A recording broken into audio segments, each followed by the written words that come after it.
You know, I usually stray away from like IGN reviews, and I've done everything in my power to avoid these because it's odd how you know you have a company like IGN and they gave Black Myth Wukong, a game that is literally breaking records, a seven out like an 8 out of 10 or a 7 out of 10. You know, don't know what they gave Outlaws, or but I know they spoken a little bit favorably in the game review. But yeah, let's watch the Concord review, and I'll give my input as it goes.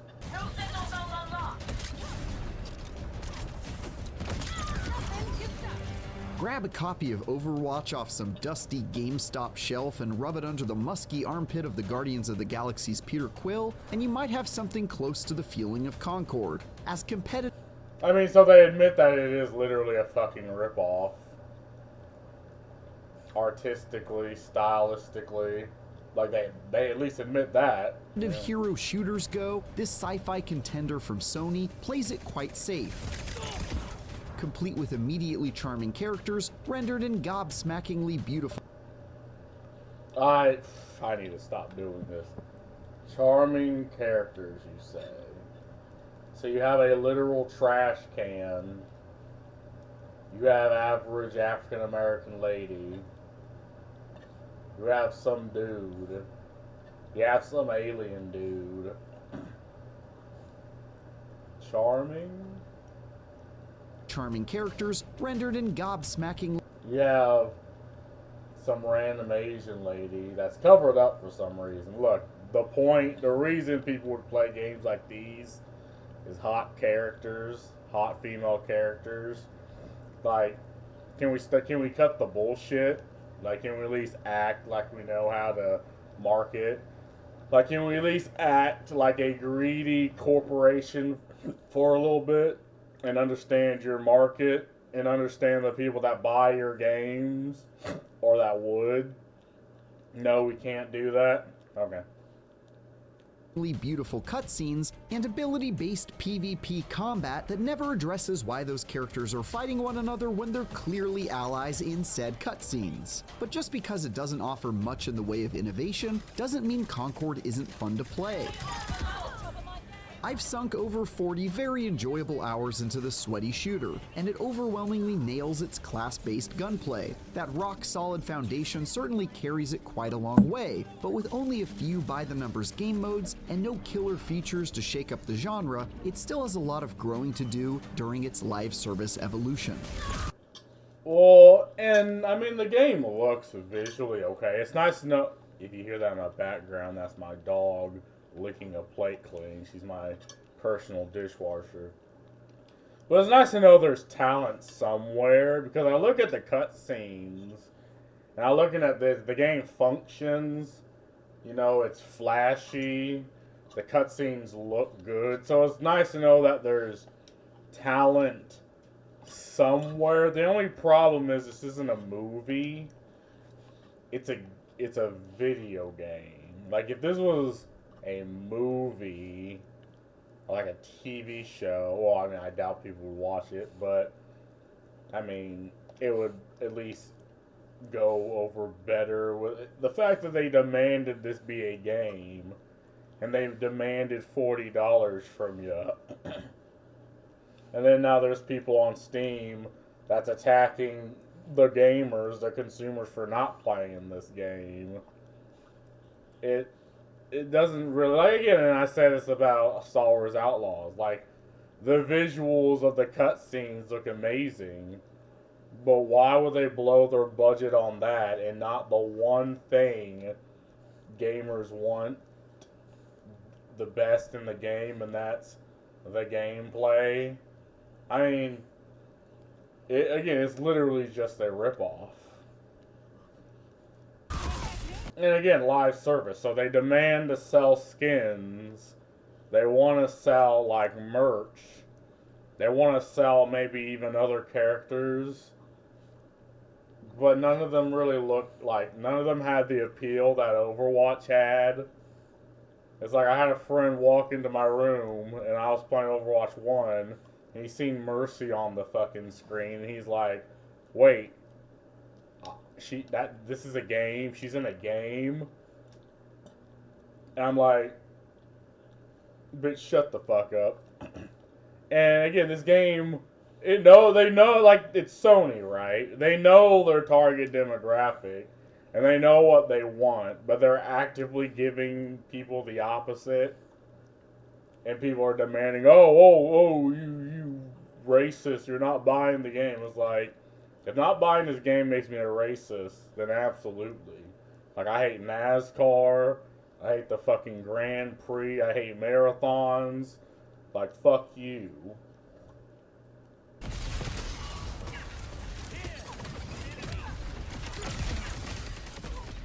You and your squad will form a 5-person team of superpowered characters, each with their own unique strengths, weaknesses, and special abilities, and then bring them to bear against an opposing team. Hold on. What the fuck was I just saying? To bear against an opponent, each with their own unique strengths, weaknesses. This looks ugly. What the fuck is this supposed to be? This looks like something off of ChatGPT. Like, why would anyone play this? Why would I buy figures? What is this supposed to be? Lark?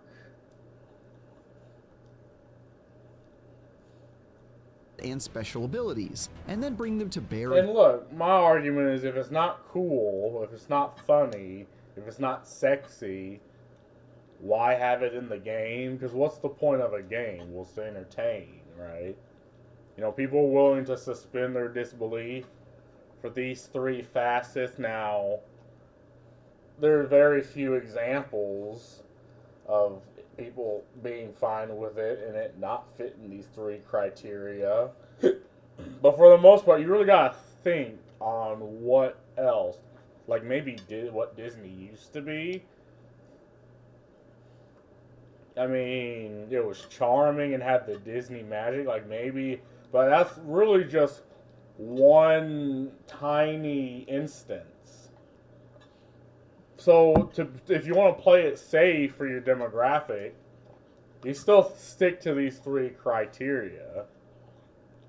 Against an opposing team and a variety of formulaic game modes. Those include a standard deathmatch mode, a kill confirmed mode called Trophy Hunt, and a zone control mode called Clash Point, to name a few, none of which possess even the slightest hint of novelty, but being overly familiar isn't necessarily a bad thing if you've got best-in-class gunplay and awesome characters with compelling powers to back it up. And yeah, I mean, and again, there's no reason to, you know, reinvent the wheel if it still turns, right?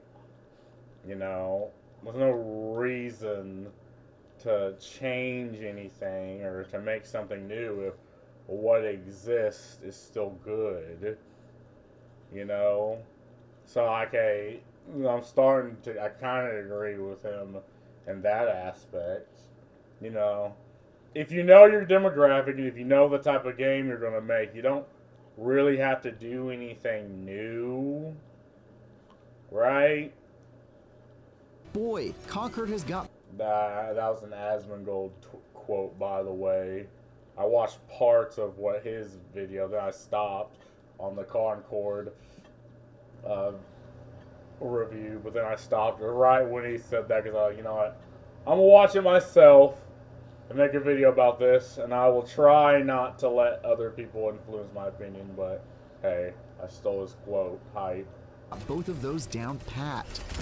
And this gameplay of whoever's playing the game, or maybe this is gameplay from other people, from people who actually know how to play. I don't know if it's this person in particular, but I mean, it looks fun if it's over glorified this way. Concord sagely keeps its weapon selection very slim, with just 1 or 2 options given to each character by default, and no way to customize that. But the upshot here is that every single weapon feels incredibly responsive and finely tuned. and no two characters have weapons that feel at all similar. The arena-controlling Old Lady Duchess wields the submachine gun that's devastating at close range, while the sneaky and tactical Vale mostly relies on this long-range sniper rifle to take out enemies from afar. While not all of these larger-than-life brawlers clicked with me immediately, like Cleaning Robot One-Off and his vacuum-based weapons that push and pull both enemies and gunfire around the map, or Baz and her knife-throwing and melee-focused ways. But given enough time with each of them, I was able to appreciate and even develop an affinity for this incredibly balanced and diverse roster of characters. And I'm starting to think that if they're playing against like bots. But yeah, I agree with that, you know.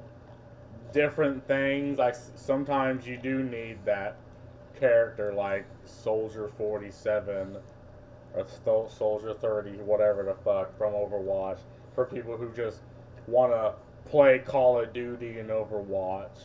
You know, you do need the character that I like Junkrat, that you just shoot in a corridor and put some damage out every once in a while. Or like, what's the big fucking pig looking asshole? I can't remember his name. That can get in close and stun. Well, I think he used to stun. I think they got rid of that, or they made it goofy. Where he's just this massive hulking monstrosity on the battlefield. Like, that's fine. All 16 options feel really good to use once you've figured out their tricks, and combining them with the 4 other characters on your team to serve a specific purpose, whether it be charitable support character, DPS king, or damage absorbing tank, is a lot of fun to play around with. Few more happy customers. Similarly, the abilities that complement their weapons are fantastic, diverse, and have very generous cooldowns, completely changing the way combat plays out depending on which character you're playing as. The floating fireball-chucking Haymar can blind opponents for a period of time and make them pay for standing in the same spot too long, while the rampaging ogre, Starchild, can close distances quickly with his charging attack and smash the ground to do heavy damage around him. Not all characters feel quite as original, like how Teo is the world's most generic soldier and comes equipped with a smoke grenade and cluster grenade as his 2 powers, but those bland options are few and far between, plus they serve as an easy starting point for newcomers. Learning each character, using their abilities to counter the team comp of your opponents, and juggling the madness on the battlefield with top-notch gunplay was just as fun in my first match as it was in my 30th, and I certainly can't say I've felt that way about most hero shooters I've spent time with. So yeah, I mean, I felt that way with Overwatch, but I mean, to my knowledge, each round costs like what, 4 minutes? And then you're in a cutscene or a loading screen to go into another match. Like 4 minutes, that's a quite small, short amount of time. And what I'm told is you either get clapped or you're doing the clapping. There's never really any in between.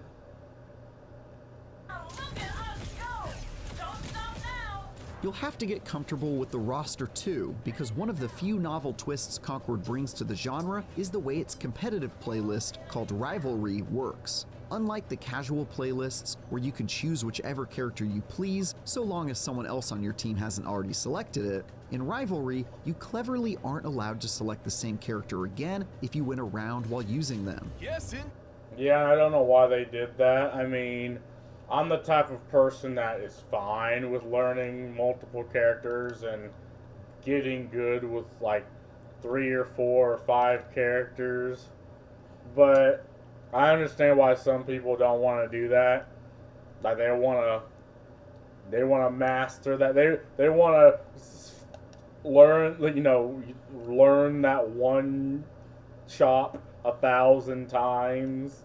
Instead of learning that 1,000 punches one time, I mean, and that's fine. You know, people, like, that's what makes competitive games competitive. Like, you're taking the best of the best in your skills and putting it against other people who've done the same thing. I mean, maybe in this game mode I would prosper, because again, I'm fine with mastering multiple characters. But I mean, I just don't see why they did this, and it's not really innovative. It just seems like an annoyance. Since matches go to the best of 7 rounds, that means winning one will push you to get outside of your comfort zone and use a minimum of 4 different characters. Not only is this a neat way to force people to master more than just 1 or 2 options, it also encourages communication with your team between rounds to ensure you've got proper coverage to play out whatever strategy you're trying to pull off as your options get slimmer. That choice is supported by another interesting wrinkle in Concord's character variants, slightly different versions of existing characters that come with a unique perk and an altered appearance, which can be Okay, now I think that's actually pretty cool. I guess if you're a new player, that can kind of, because again, everyone knows the Reinhardt, and like the skins are probably make them different, but you know that type of character is being used. Like, but if say Reinhardt has like a different set of abilities, and you now have to counter them, like that just adds more variation. Like, I think that's fine. unlocked by completing specific objectives during matches. For example, the gunslinger Lennox can normally reload his weapon by dodging, while the variant you can unlock for him loses that ability but gets more ammo for all of his weapons instead. Though each variant offers mostly minor changes, they definitely provide a meaningful thing to chase that offers more options in combat. Perhaps more importantly, they also give you the opportunity to fudge the numbers a bit in Rivalry, since variants count as separate characters on your crew and therefore let you play as the same characters in multiple rounds. With 16 likable characters front and center, you'd think story would be a major focus, but Likeable. I mean, generic. Sure, but likable? sadly, this is an area that's woefully lacking. With just 2 cutscenes right now to flesh out small bits of lore, Concord's strategy is to slowly drip-feed players with short snippets of story over a long period of time. Again, likable. You have your generic Soldier 47, your generic dude with gunslinger, and generic Asian lady. It's like, I think I've seen all these characters before.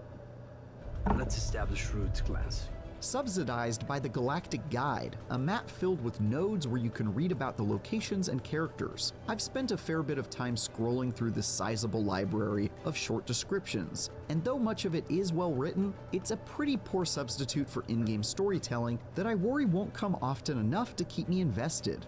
Great characters squandered by a complete lack of narrative is basically a hallmark of the hero shooter genre at this point, but it definitely doesn't get any Great characters. This is literally a trash can. Great characters. easier to swallow that especially bitter pill. If developer Firewalk sticks with building out the galaxy over time, it could end up being a major draw, but for now it's extremely thin and also quite disconnected from the PvP action you spend all your time with, and a pretty big waste of a cast that has lots of potential. Yeah, but and again, first impressions were garbage. Like, I don't think a single fucking person had high expectations for this game. And so you failed on the first impressions, right? And now people are going after the consumer for not buying a garbage game, not giving them their $40 fucking of hard-earned cash for what's effectively a ripoff. Set your expectations low. Concord's game modes are much less inspired than its characters as well. Of the 6 currently available, none of them possess more than a modicum of originality. For example, Signal Hunt is a King of the Hill mode where you fight to control one spot on the map until it moves elsewhere, and Area Control is, well, a zone control mode where you fight over control of 3 static zones. Yeah, While so none of these once you have milquetoast another ideas game- are especially offensive, it certainly highlights a major issue with Concord, a lack of any signature game mode that sets this hero shooter apart from the other options out there. Love it or hate it, Overwatch's spin on its iconic escort mode made it a defining selling point, even if that idea was admittedly borrowed from Team Fortress 2 before it. Meanwhile, Oh yeah, and it probably wasn't even in Team Fortress 2. Like, probably other games before that have done it. I mean, but if the game's good, if the characters are visually pleasing, you know, people are willing to be fine with that. Concord has a handful of the world's most generic modes I intrinsically understood and was preemptively bored by before I even played them. That's a pretty big miss for a hero shooter that already badly lacks ways it sets itself apart. The 12 designed maps shake out a lot better than the bland game modes though, and I largely enjoy running around Concord's arenas, which feature lots of zigs and zags, cover mechanics, complex pathing that requires spending time learning the map, and some routes that only more mobile characters can easily reach due to the pretty intense heights the vast majority of the stages reach. Yeah, and again, you know, there's talent being allocated in this game, and that's the thing that makes it hurt the most, right?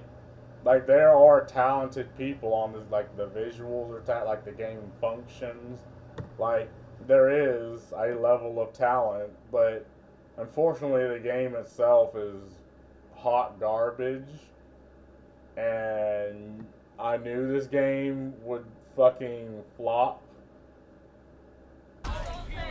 On the waterlogged planet of Leviathan, you'll fight inside of giant dead sea creatures in the Water Hazard map and battle through labyrinthine hallways in the Shock Risk map. While on the dying planet of Akar, you'll blast enemies to bits as you dance around the skeletal remains of some long-forgotten kaiju. Really, my only issue is that some of these maps are a tad larger than 5v5 combat calls for, and that means it can take quite a long time to get back in the action after each respawn. Aside from that though, I've had a great time figuring out the best paths and team strategies across each arena. Concord isn't the most innovative or content-heavy hero shooter you could play, but with such fantastic competitive gameplay, 16 compelling characters to master, and 12 well-designed maps, it's got the makings of something that could go the distance in the months and years to come.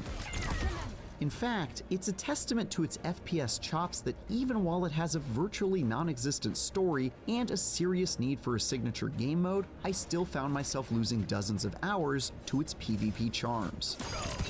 Hopefully the live service roadmap will do its thing and show this promising shooter the love it needs to become something truly special. But Yeah, I doubt they're going. Again, I looked at the numbers. Like, I doubt anything. Like, there's been games that were hot garbage, but then after time, money, and effort, ended up being decent games. Like, No Man's Skies is always that exception is always what people say. But again, No Man's Skies is made by a company that, I mean, that's their only project. They have no choice, and imagine the time, money, and effort it took for that to happen. Like, we're talking Sony, right? A multi-billion-dollar company. You can't tell me that they couldn't have started off with a better product, right? Visually, and like, you just, if a product, like, people expect better from a multi-billion-dollar company, and I know it's unfair, right?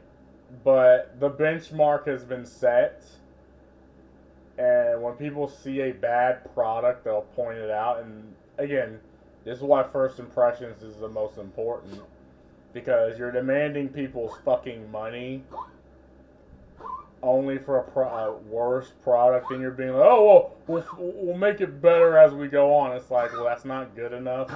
You could have just made a good product to begin with. It's like, we know you can. It's fucking Sony, and what's the name of the company? Firecracker or something? We know you can make a better product. But, and I made a video, if you're just giving government grants and investor money, like, there is, like, the incentive is to that, and not the consumer. But right now, it's at least good enough for me to recommend trying out. Shut the fuck up. Shut the fuck up.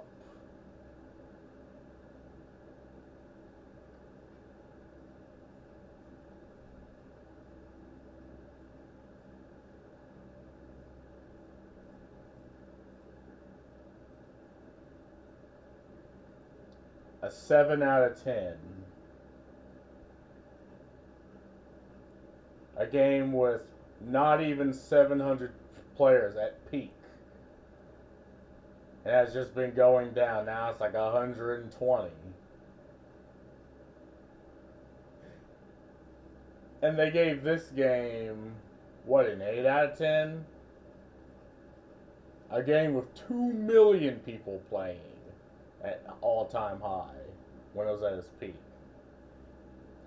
And 700,000 people still playing.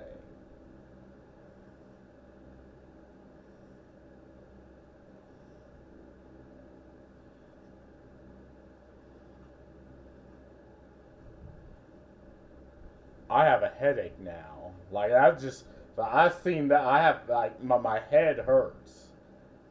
Like, what can I say to express how bullshit this is? Like, I don't think the words really exist, right? Like, you can only assume that they're doing this because they don't want to lose their early access privileges. This is why they don't shit on multi-billion-dollar AAA American companies, even though they know the product, they know it's hot garbage, but they're scared to death to shit on it anyway because they don't want to lose their privilege.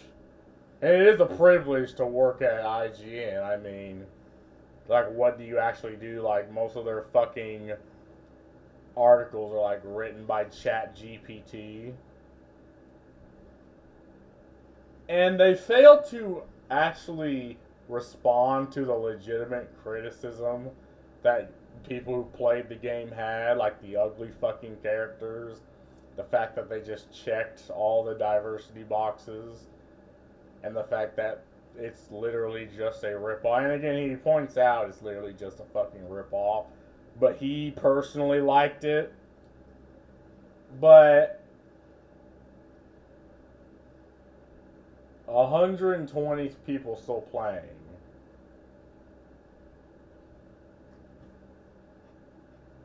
A 7 out of 10. 700,000 people playing. An 8 out of 10.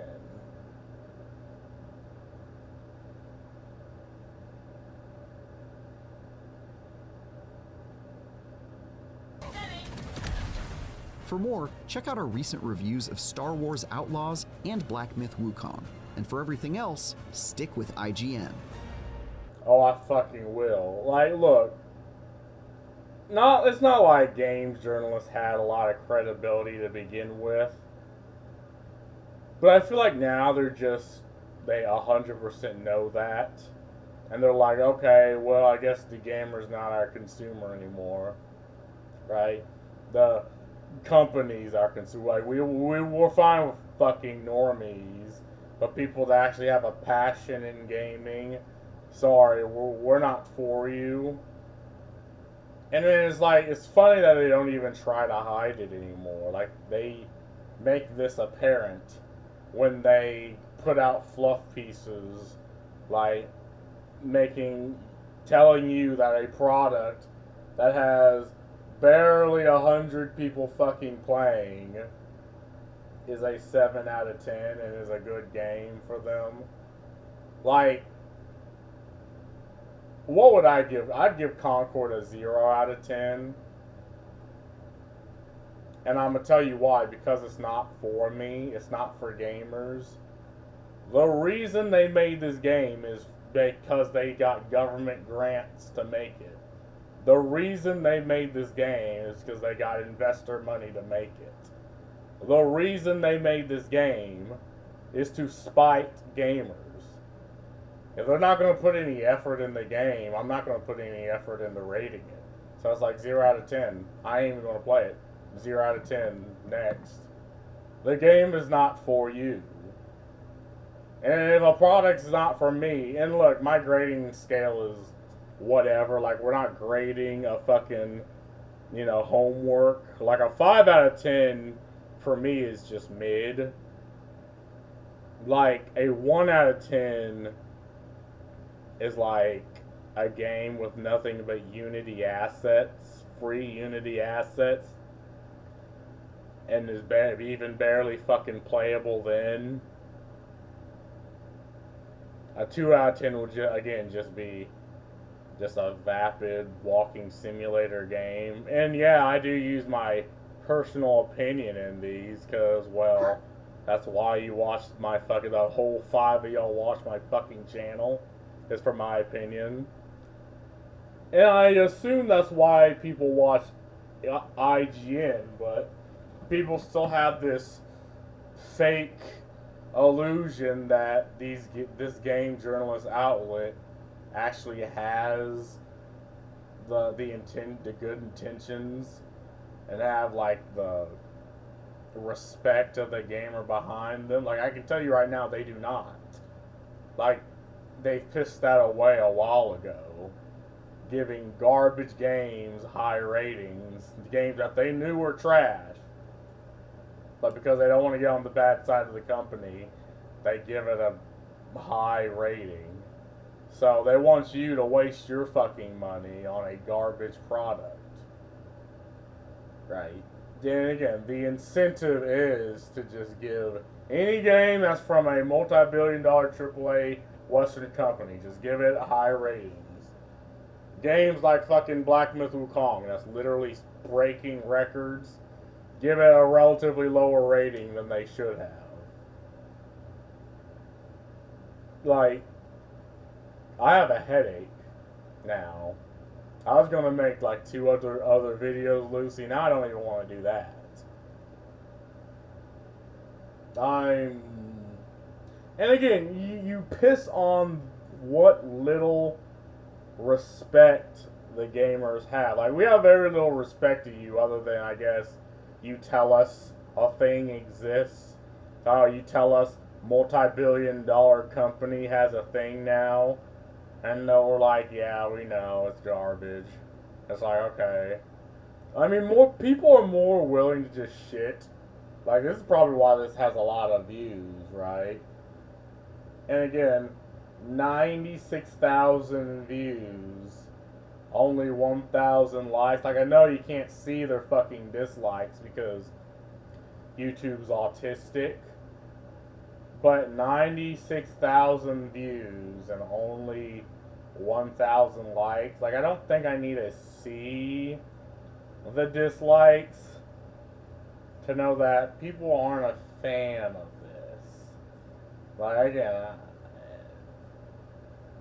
Concord is the most innovative, content heavy hero shooter you could play, but I ain't reading this. What's their comment? The gap between an IGN 7 and an 8 out of 10 must be greater than Mount Everest. Yes, again, they gave Wukong this. They gave Concord this. Yes. Concord getting a 7 is the most IG. Like, do they even read their comments?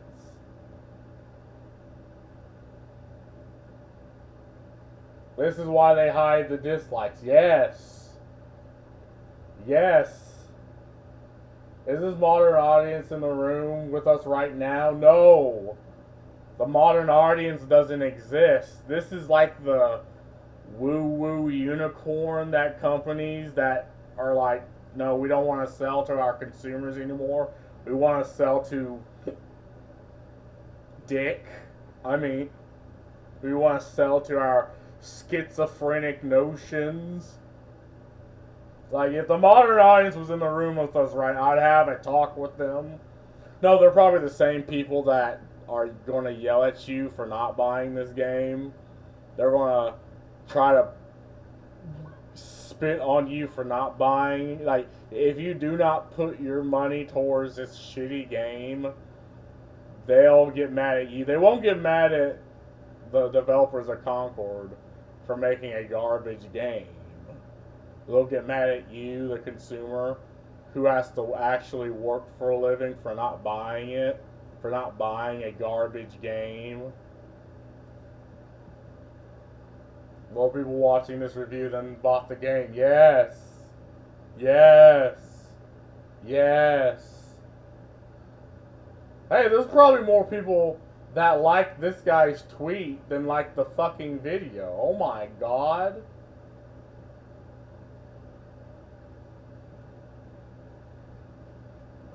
Yeah, the more people liking these fucking tweets. Or not these tweets, these comments. My mind's on Twitter. Because it's such a Twitter thing than actually liking the video. This thing is 7, Golem should have been 9. Yeah, if that's what they're doing, if that's where they're getting, like, they're giving garbage games higher ratings, but good games lower ratings. 16 compelling characters, charming characters. Remember, IGN gave Alien Isolation one of the best horror games a 5.9 score. I mean, I really much care for Alien Isolations.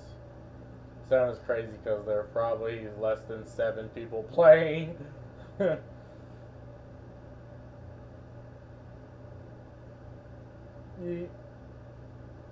Yeah, there's more people like Wukong is 8. They're telling me that this game is just a little off than Wukong. Yes, according to their rating.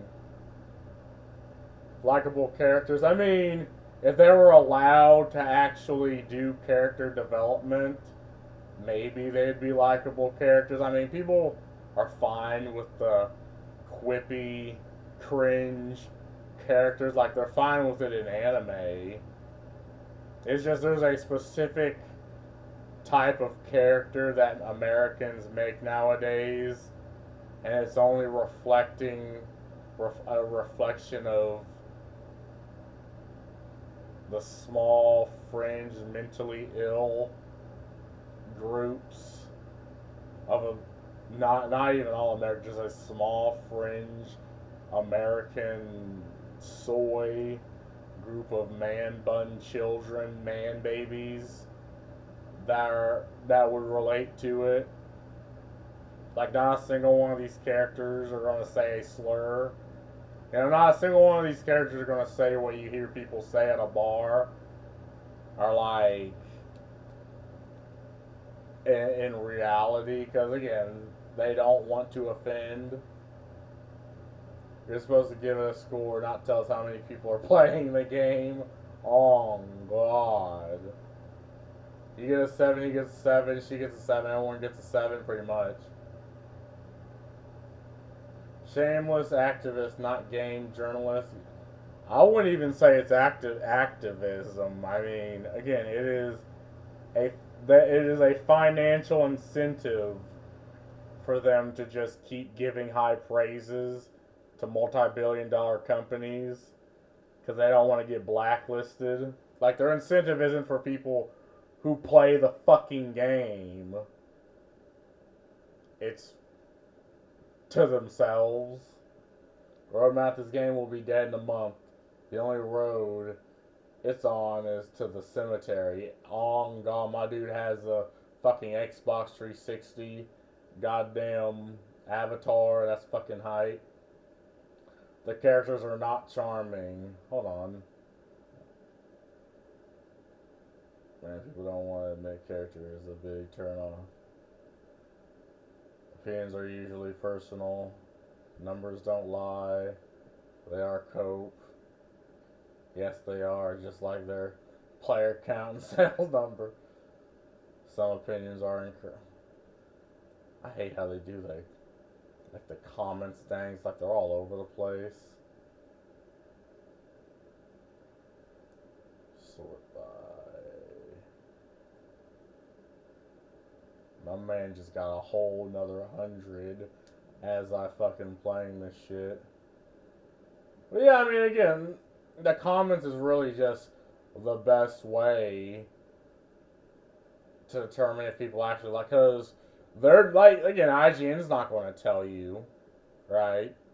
They're just connected to the multi-billion-dollar, like, they don't care about the consumer or what people actually think. And again, they fail to actually address the criticism, right? Even if it is just vapid criticism, you can still just address it. And if you agree or disagree, you can just fucking say that. Or either you agree or disagree. But they didn't even do that. So, again. And again, there's really not much I can add to this. Like a 7 out of 10. For this game, I'd give Concord a 0. Because it's not for me. It's not for gamers. It's to suck up government money, investor money. And that's all I really gotta say about that. Peace.